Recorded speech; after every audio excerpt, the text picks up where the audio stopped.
Good morning, everyone. It's Thursday, April 10th, 2025.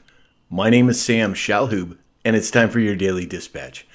So first up, according to Catherine Herridge yesterday, Tulsi Gabbard, who's the DNI, made an unexpected appearance at the NSA yesterday morning. Interesting timing, to say the least. Yesterday, Treasury Secretary Bessent said that Wall Street grew for decades. Now it's Main Street's turn. And I think we're seeing that reflected in the stock market at certain times. Yesterday, the European Union fired back and entered a trade war with the United States. Europe approved retaliatory tariffs between 10 and 25% on U.S. goods. How's that going to work out for them, do you think? Secretary of Defense announced yesterday that Panama is withdrawing from China's Belt and Road Initiative. Yesterday, Deutsche Bank said that, quote, "We are entering uncharted territory in the global financial system." And I'm sure this has to do with President Trump deconstructing the monetary system and the economy as we move forward. Yesterday, Treasury Secretary Scott Bessent again declined to rule out the possibility of delisting Chinese stocks from U.S. exchanges. This was during an interview on Fox Business. President Trump is not playing around, or any of his cabinet, that's for sure. Yesterday, President Trump issued an executive order that aims to block the enforcement of state laws passed to reduce the use of fossil fuels and combat climate change. More sanity being revealed from the Trump administration. Yesterday, President Trump announced, we all know what's going on with the tariffs, the ups and downs, the stock market reacting to news articles and what have you. But yesterday, President Trump announced a 90-day pause on tariffs, except for China, which is being raised to 125%.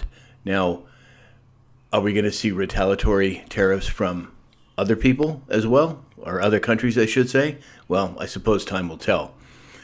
Kash Patel yesterday announced that his FBI has seized over 48,000 pounds of narcotics in their latest sting.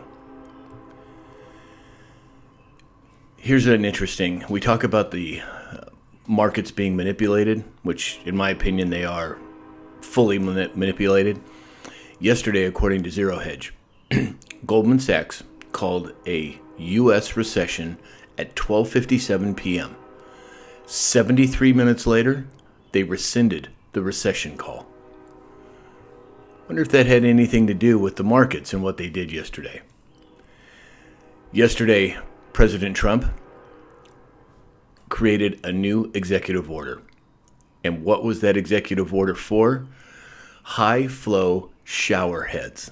Yes, we get to take showers with real water pressure again. And he went on to say, quote, "I like to take a nice long shower to take care of my beautiful hair."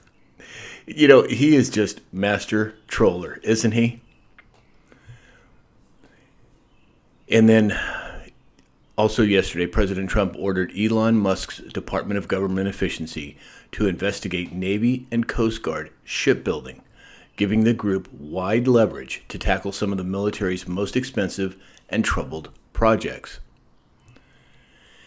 And then lastly today, according to DOGE, the Department of Government Efficiency on X, they said that an initial survey of unemployment insurance claims since 2020 revealed the following. Over 24,000 people over 115 years old claimed $59 million in benefits.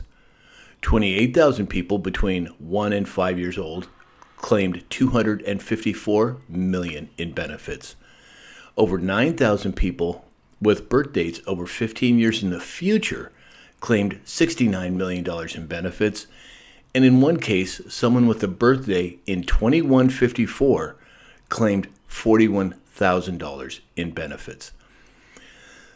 So no matter what anybody's saying, no matter what the press is saying, Doge is digging deep. They're finding the fraud and the waste, and they're exposing it. And I, for one, am glad to see it. So that's all we have for today. If you'd like to support this channel, and before I forget, we will be going live today on all platforms at 12 p.m. Pacific time. We're trying some new schedules here, but today is 12 p.m. Pacific time on all channels. So anyway, that's all we have for today. I hope you have a wonderful day, and we'll talk again soon.